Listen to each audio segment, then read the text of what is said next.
राधे राधे। आप सभी को नमस्ते, गुड मॉर्निंग। मैं नम्रता आप सभी का स्वागत करती हूँ अपने चैनल पे। आज हम देखेंगे मुंशी प्रेमचंद की कहानी पंच परमेश्वर, जो एमपी वर्ग 2 आपके सिलेबस में लगी हुई है। तो हम देखेंगे पंच परमेश्वर। पंच परमेश्वर प्रेमचंद की कहानी है, 1916 में प्रकाशित होती है सरस्वती पत्रिका में। तो प्रेमचंद के बारे में कुछ उनका जीवन परिचय देख लेते हैं। पहला पेज है, पहला पेज केवल थोड़ा सा नीला हो गया है तो ब्लर होगा, बाकी आगे आपको ठीक है, सफ़ेद सफ़ेद है, कोई दिक्कत नहीं होगा। तो आप लोग ध्यान से सुनेंगे। हिंदी के प्रसिद्ध कहानीकार प्रेमचंद का असली नाम धनपत राय था। इनका जन्म वाराणसी के निकट लमही में हुआ था। प्रेमचंद ने कुछ दिनों तक शिक्षा विभाग में पहले अध्यापक और फिर सब इंस्पेक्टर की नौकरी की, परंतु 1920 के बाद उन्होंने अपना पूरा समय हिंदी पत्रिकाओं के संपादन और कहानी लिखने में बिता दिया। अपने काम में हो रहे सामाजिक और राजनीतिक परिवर्तन ही उनकी कहानियों का आधार बना। जहाँ एक तरफ उनकी कहानियों में गांव के लोगों का रहन सहन, उनकी परेशानियां और उनके छोटे बड़े सुख और दुख की झलक मिलती है, वहीं दूसरी तरफ जिंदगी की जटिलता से जूझते हुए नगरवासियों का सही चित्रांकन मिलता है। मानव संबंधों पर आधारित यह कहानी प्रेमचंद की प्रसिद्ध कहानियों में से एक है। तो प्रेमचंद की जो कहानी है पंच परमेश्वर, ये मानव संबंधों पर आधारित कहानी है। आगे देखते हैं। अब कहानी हम लोग पढ़ना शुरू करते हैं। तो ये दो मित्र रहते हैं, जुम्मन शेख और अलगू शास्त्री। उन्हीं की मित्रता पे ये कहानी आधारित है। आगे देखते हैं, चलिए शुरू करते हैं। आप लोग तैयार हो जाएं कहानी को सुनने के लिए। जुम्मन शेख और अलगू चौधरी, ये दोनों बचपन से दोस्त थे। दोनों का एक दूसरे पे पूरा भरोसा था। वे साथ खाते पीते तो नहीं थे, दोनों के धर्म भी अलग अलग थे। जुम्मन शेख मुसलमान, अलगू चौधरी हिंदू, पर केवल उनके विचार मिलते थे और यही उनकी मित्रता का आधार था। तो जुम्मन शेख और अलगू चौधरी की मित्रता का आधार क्या था? ये था कि उनके विचार दोनों के आपस में मिलते थे। जुम्मन की एक बूढ़ी खाला, जिसे हम लोग मौसी कहते हैं, तो जुम्मन की एक बूढ़ी खाला थी और उन बूढ़ी खाला के पास थोड़ी सी जमीन जायदाद थी। जुम्मन ने उन्हें फुसलाकर जायदाद अपने नाम लिखवा लिया। तो जुम्मन के पास एक खाला रहती थी, मौसी उनकी, तो उनके पास थोड़ी सी ज़मीन जायदाद थी, तो सेवा पानी करके भुलवा के वो ज़मीन अपने नाम लिखवा लेते हैं। यही बूढ़ी खाला है, उनकी चित्र दिखाया गया है यहाँ पे, आगे देखिए। और जब तक दान पत्र की उनकी ज़मीन की रजिस्ट्री नहीं हुई थी, तब तक तो खाला का खूब आदर होता था। जैसे खाला ने रजिस्ट्री कर दिया तो रजिस्ट्री होते ही सब कुछ बदल गया। अब खाला को सूखी रोटी और कड़वे बोल ही सुनने को मिलते थे। तो जब तक तो उन्होंने सब अपना जायदाद रजिस्ट्री नहीं किया था, तब तक तो बड़ा आदर होता था। लेकिन जैसे ही वो सारी जायदाद रजिस्ट्री कर देती हैं, तो फिर उनको सूखी रोटी मिलता है, कड़वे बोल सुनने को मिलते हैं, कभी वो भी नहीं मिलता है। अब उनका महत्व खत्म। उनको ज़मीन जायदाद से मतलब थी, जो कि उन्होंने दे दिया उन लोगों को, तो अब वो क्या हो गई? बिना आदर का हो गई। कुछ दिन तक खाला ने ये सब सुना और सहा, पर जब उनसे सहा न गया तो उन्होंने जुम्मन से कहा, बेटा मुझे हर महीने कुछ रुपए दे दिया करो, मैं अलग खा पका लूंगी। जुम्मन ने रुपए देने से मना कर दिया। इस पर खाला बिगड़ गई। उन्होंने पंचायत करने की धमकी दी।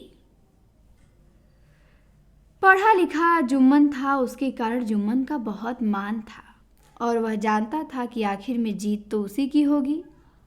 अब खाला की जीत थोड़े ना होगी पंचायत में। तो वो हंस के बोला, बिल्कुल बिल्कुल, जरूर करो पंचायत। कई दिनों तक बूढ़ी खाला हाथ में लकड़ी लिए घर घर घूमी। सब लोगों से पंचायत में आने के लिए कहा। किसी ने हाँ हूँ करके टाल दिया तो किसी ने उन्हें गालियाँ दी। चारों ओर से घूम घाम के बेचारी अलगू चौधरी के पास आई। अलगू से भी पंचायत में आने के लिए उसने कहा। अलगू शास्त्री जो कि जुम्मन शेख का मित्र है, तो उसी के पास गई। बोली कि बेटा पंचायत में आओ, ये ऐसी ऐसी बात है, जुम्मन शेख मेरी ज़मीन लूट लिया, उसके बाद मुझे खाने होने को नहीं दे रहा है। तो अलगू कहता है कि आ तो जाऊंगा पर मैं मुंह न खोलूंगा। जुम्मन से मेरी पुरानी दोस्ती है, मैं उससे बिगाड़ नहीं कर सकता। अब मैं आपकी तरफ से या फिर कुछ भी न्याय की बातें बोलूँगा तो जुम्मन से मेरी बड़ी पुरानी दोस्ती है, तो उसकी दोस्ती में थोड़ी ना बिगाड़ूंगा। तो खाला बोली, बेटा क्या बिगाड़ के डर से ईमान की बात ना कहोगे? खाला तो इतना ही कह के चली गई, पर अलगू बहुत देर तक यही बात सोचता रहा। शाम हुई और शाम के समय पेड़ के नीचे पंचायत बैठी। खाला ने पंचों को अपना दुख सुनाया और न्याय मांगा और कहा कि जो भी पंच फैसला देंगे मैं उनको मानने को तैयार हूँ। यहाँ पे पंचायत बैठी है पेड़ के नीचे। तो अब पंचायत तो आ गई थी, अब सरपंच बनाने की बारी थी कि सरपंच किसको बनाया जाए। तो पूछने पर जुम्मन शेख बोले कि खाला की जिसकी इच्छा उसे बनाए, और मैं भी पंच का फैसला मानने को तैयार हूँ, जुम्मन बोले। तब खाला ने अलगू को सरपंच बनाया। अब ये सुन के तो जुम्मन शेख बहुत खुश हो गए कि अब तो मेरी ही जीत होगी, मेरा ही मित्र क्या बन गया है, सरपंच बन गया है। पर अलगू कतराने लगे। तब खाला बोली, बेटा दोस्ती के लिए कोई अपना ईमान नहीं बेचता। खाला ने कहा कि पंच ना किसी के दोस्त होते हैं और ना किसी के दुश्मन, पंच के दिल में तो खुदा बसता है। तो ये बहुत अच्छा कथन है पंच परमेश्वर कहानी से। खाला ने कहा है कि पंच के ना दोस्त होते हैं ना दुश्मन, पंच के दिल में तो खुदा बसता है, और उनके मुंह से जो बात निकलती है वह खुदा की तरफ से ही निकलती है। अलगू चौधरी सरपंच बने। खाला और जुम्मन अब उनके लिए एक समान थे। वो भूल गए थे कि जुम्मन मेरा दोस्त भी, अब दोनों उनके लिए क्या थे, एक समान थे। जुम्मन ने अपनी बात पंचों से कही। जुम्मन ने कहा कि खाला की जो जायदाद है उससे मुझे कुछ फ़ायदा नहीं होता है, इसीलिए मैं हर महीने उन्हें खर्च नहीं दे सकता। और फिर इस तरह की तो कोई लिखा पढ़ी भी नहीं हुई थी कि मैं आप मुझे ज़मीन देंगी तो मैं आपको हर महीने खर्च दूंगा, तो फिर मैं क्यों दूँ इनको। इस बात पे अलगू जुम्मन से सवाल जवाब करने लगे। अब जुम्मन हैरान हो गए।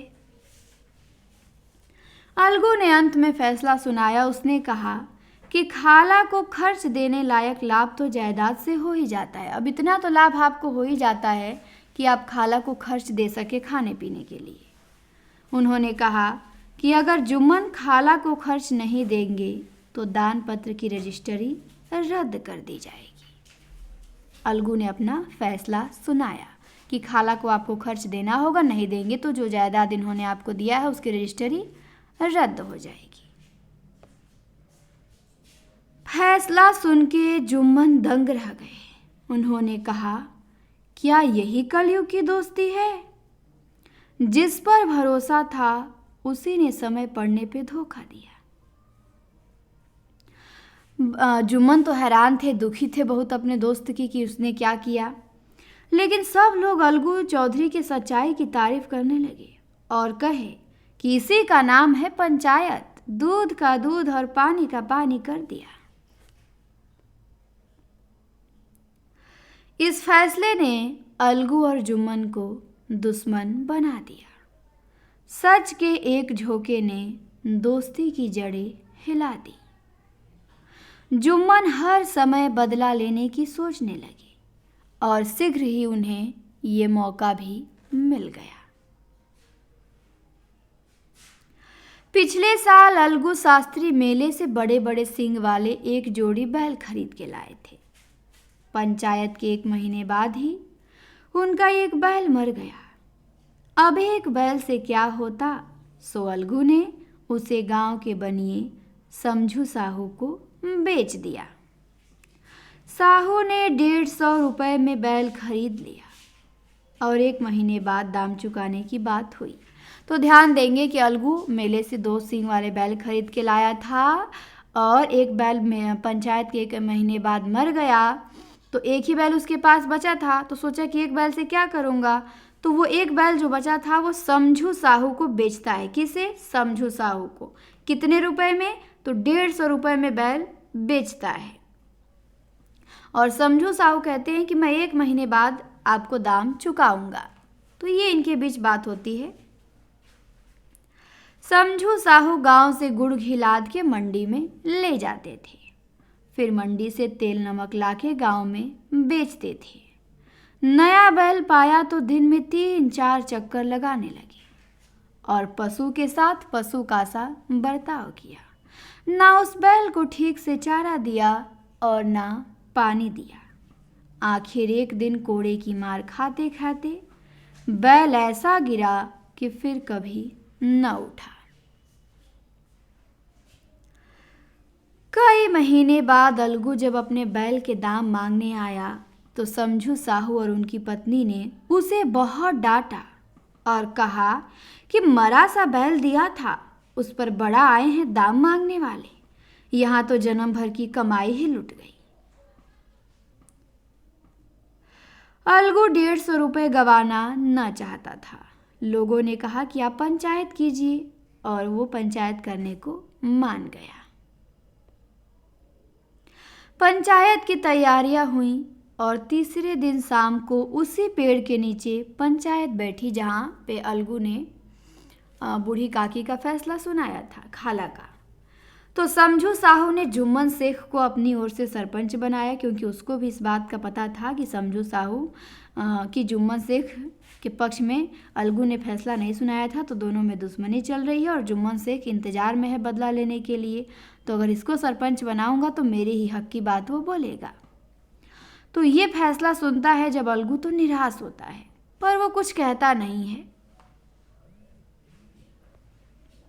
आगे देखिए, सरपंच बनते ही जुम्मन में जिम्मेदारी आ गई। वे न्याय और धर्म के आसन पे बैठे थे और यह समय निजी बदला लेने का नहीं था, उन्हें केवल सच ही बोलना चाहिए। पंचों ने समझू साहू और अलगू चौधरी से सवाल जवाब किया। अंत में जुम्मन ने फैसला सुनाया। उसने फैसला सुनाया कि जब समझू साहू ने बैल खरीदा था तब तो वो बीमार नहीं था। समझू साहू की लापरवाही और अत्याचार के कारण ही वह मर गया। समझू साहू अलगू चौधरी को बैल के पूरे दाम देंगे। अगर अलगू चौधरी चाहेंगे तो वो भले ही कुछ दाम कम कर सकते हैं, लेकिन आपको पैसे देने पड़ेंगे, क्योंकि जब बैल आपने खरीदा था तब उसमें कोई कमी नहीं थी, तो पैसे की बात उसी समय हुई थी। अब मरा तो आपकी गलती से मरा। तो ये जुम्मन शेख ने फैसला सुनाया। ये दोनों मित्र हैं, यहाँ गले लग रहे हैं, जुम्मन और अलगू। अब अलगू शास्त्री ये फैसला सुन के खुशी से झूम गया, उठ खड़े हुआ और बोला, पंच परमेश्वर की जय, पंच परमेश्वर की जय। अलगू बोलता है। थोड़ी देर बाद जुम्मन अलगू के पास आए, गले लिपट के बोले, आज पता चला है कि पंच ना किसी का दोस्त होता है और ना दुश्मन। पंच में तो परमेश्वर का वास होता है। अलगू शास्त्री रोने लगे, दिल का मैल धुल गया और मित्रता की मुरझाई हुई लता फिर से हरी हो गई। तो बहुत ही अच्छी कहानी थी, छोटी सी प्यारी सी कहानी थी, पंच परमेश्वर। सभी को कहानी पढ़नी चाहिए। कहानी में 3 पात्र 4 पात्र हैं, जुम्मन शेख, अलगू चौधरी, खाला और समझू साहू। जो 150 रुपये में बैल खरीदते हैं। और उम्मीद करते हैं कि ये कहानी आप सभी लोगों को अच्छी लगी होगी। कहानी अच्छी लगी हो तो कमेंट में बताएं, और कोई भी डाउट हो पूछ सकते हैं। पहली बार हमारे चैनल पे जुड़े हो सब्सक्राइब करें। MP वर्ग 2 में जितनी भी रचनाएं लगी हैं सभी को हम पढ़े हैं। प्लेलिस्ट बना दी गई है, आप जाके प्लेलिस्ट में देख सकते हैं जितनी भी रचनाएं अब तक पढ़ी गई हैं। क्लास आपने देखा उसके लिए आप सभी को बहुत बहुत धन्यवाद। मिलती हूँ आपसे मैं नेक्स्ट क्लास में।